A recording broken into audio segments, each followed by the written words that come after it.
Hello again and welcome to another episode of the Real Estate Junkies. My name is Nick Zigich and today we're going to be talking about something very special, and that is how to pick a real estate agent. So today in the studio to help me out, break this deal so you, because this show is about you, is going to help us choose or figure out how to choose a right agent for you. With me in the studio, Mike Vashani, my friend and partner. Mike, how are you doing? Nick, good to see you today. Welcome to the studio. I love it here so far. All the lights and all that stuff. A lot of fun time. Let's enjoy this. So the topic is how to choose a real estate agent. Now, that's a good one. It's a good one. A lot of people, and I know there's some people that go into transactions without real estate agents. There's some people that choose real estate agents maybe by family line. There's a lot of that. There's definitely a lot of that. And there's those people that put a little effort and figure out who is the best person, not even the best person out there as a realtor, but the best person to represent them. Right. So what do you have to say to that? True, and true. All right. I mean, that's the same story we hear every day. The consumer doesn't understand what a real estate agent does. And a lot of them believe that their brother, who may have a license, can do the job for them, or they can find it themselves. It's something that, they're unaware of. Yep. Like me today in filming here. But, in choosing a real estate agent, the most important thing for someone to think about is why they need the real estate agent and what they bring to the table. And are they the right click with you? Okay. I think that's the first thing. How would a person go around choosing an agent? Now, we have been in business and both brokers for a long time. Right. But the key on that, it's not the same cookie cutter thing for everybody. So when a buyer or a seller needs representation, what would you suggest they do first? Well, let's take the step out of being a realtor myself. Okay. Let's say I'm a buyer. The first thing to do is, what most people do now is probably do some research online. Get started, get to know who's out there, ask your friends and families. I think the best agent that you typically get is by asking people around you for referrals. That's a good start, yeah. I think getting 3 or 4 people that are referrals and actually doing a first meeting, interview. Before you know anything about the business, let them guide you. Okay. That's a good way to start. So that would be both on the buyer or the seller side, in your opinion? Both ways. Okay. I think from the buyer side, same thing, but it's a different approach to the whole game. The seller side has to deal more with the house, the experience of the realtor, what they can do for them. The buyer side is more the personality of the realtor.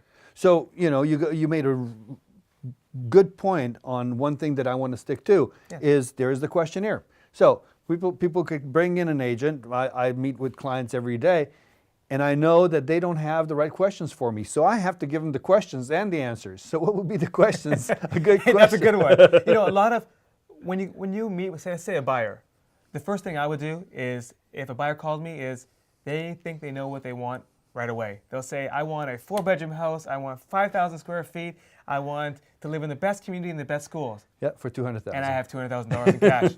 And I have no idea if I'm qualified. Great. I say that's a good start. The first thing to do is come into the office. I believe the only way you can really understand what the buyer needs and wants is to sit down with that buyer and let them talk. Good. Let them talk about their needs before I guide them the right direction. Now we're going to talk, that's kind of that borderline here right now, because we're going to talk about in a separate episode about how the buyer gets to the process of buying a house and the seller does. But we want to stick here to this episode just on the selection process. Okay. So now what would be the key components, key questions a buyer, in your opinion, a buyer or a seller, we can separate them, would have for an agent to make a smart conversation and to pull out of that interview with knowledge necessary to make an educated decision?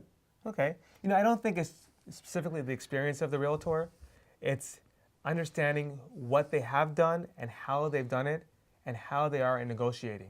Okay. So I think the first thing to do is probably think about the agent and say, first of all, do you click with this agent? Yeah. Is it someone that, do I click? If you don't click, they're going to be your best friend for 3 months, 6 months, 9 months, or your worst enemy.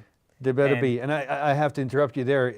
I have had transactions where, interactions, right, where we have committed to having a business relationship, and it just didn't work. It didn't work. You felt that there was a wall, and it's better to walk away, because at the time when it gets tough, you better be friends. Well, that's why and you have that partners. first meeting. Yep. Because in that first meeting, the realtor is also interviewing you, and you're interviewing the realtor.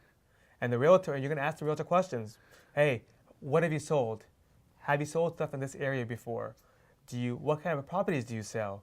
Where is your office at? How are you going to sell my property? How are you going to market my property? What kind of clients have you worked with? Yep. Who are your typical clients? Do you have experience in this type of house? Cape Cod, Absolutely. a single family Single-family versus condo, or whatnot. is it Yep. historical district. And then also the other thing too is not just the experience of the realtor and not just the company they're with, is the realtor themselves and what kind of experience they have in the industry of real estate. And what I mean by that is, how involved are they in, say, their local association? A lot of realtors just sell. They don't get involved in the organization side of real estate. Right. The ones that are involved in the organized side of real estate typically are more educated. Not saying educated for your degree in college, but educated in the groundwork, how to adapt to the changing markets. Financing's gone. How do you deal with that? Absolutely. Legal issues, trust issues. And since MLS they're exposed, they issues. get these updates more frequently, and On a they weekly are basis. exactly. So they can definitely leverage that better. And the ones that do all that are typically the ones that are the most experienced in terms of experience in selling properties, but in knowledge. Knowledge of the market, of what's changing in the market, experience in selling, and negotiating. Those are 3 items you really want to focus on with the realtor. Fantastic. And of course, And again, the personality. the personality, don't I click- think. One thing I learned from you, and I have to say this, is I'm fast. I like to kind of get into the business, the fruit of the matter right away. But you like that chit chat, that slow building of a It's a long-term relationship, and it's relationship. like, okay, that's really great. And I picked that from you, and a couple of times recently, I felt that the people want to talk, and we went on talking, and I enjoyed it very much. But that built that trust, and And I gotta tell you- we all liked it. And I got to tell you, that relationship between a realtor and the client is a strong relationship. It's a lifetime relationship. Yeah. It's a friendship. I could tell you that with all my clients, I am now friends with them. If not anything else, they call on me for everything in terms of, I need someone to fix my floors. Yeah. I need a plumber. I want to buy another house. I have a friend. They are like a good friend of yours. They're kind of like your teacher in school.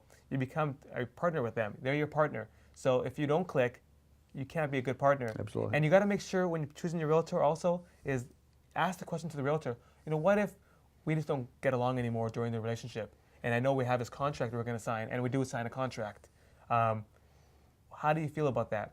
My answer to that is, if we don't get along, or there's something that's changed in our relationship, and I cannot service what you need, or you can't service what I properly. need, the contract means nothing. Right. I don't want to do a job for you if you're not happy with my services. Yeah. And things happen during relationships, and we can talk about more about that I on agree other with shows. that. of I agree course. with that, and especially in the tough market, not like this one that we have now. In all markets.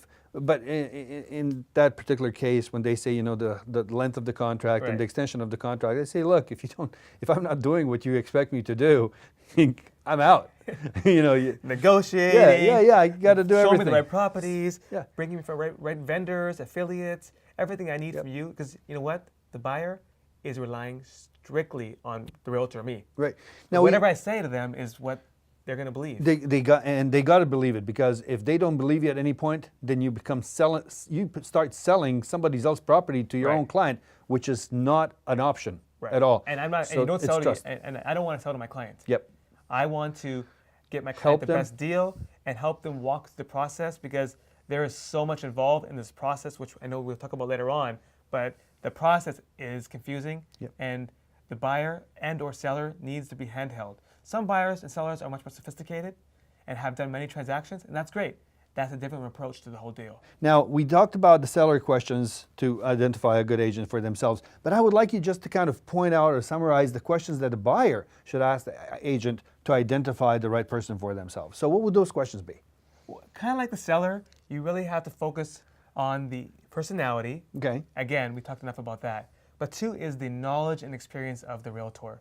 not specifically the brand of the company, but the knowledge. Do they know the neighborhood? Do they know the city? Have they sold stuff in the city? Right. Ask them questions like, where's the city hall? What schools are nearby? What supermarkets are there? Direct questions that identify exactly who you're talking with. So you have the personality, you have the knowledge and experience. Another thing I talked about earlier was being engaged in the organization side of real estate. Yes. Well, are they a real estate agent or are they a realtor? Okay, that's a good point. And a realtor is someone who is a licensed agent, who is active in the association or a part of an association, part of the state level and national level, and obliged to a different level of ethics. They have taken the stance that they're part of the organization of real estate, and they're going to make sure that they follow the right rules of real estate. All those rules. And Yeah. if I understand correctly, or my memory serves me well, only a member of the local, state, and national association can call themselves a realtor. Local association, California Association of Realtors, and the National Association of Realtors. Okay. If you're not part of that, you really are not practicing real estate to the fullest and not taking in all the stuff you should be taking in and putting out there when you're selling or buying a property. Well, I think that covered it pretty much now. Thank you, Mikey. No problem. Thank Yeah. you very much. I hope we covered everything, that you have learned a lot on how to choose and pick the right agent for your needs. And until next time on the Real Estate Junkies, I'm Nick Zigic. See you later.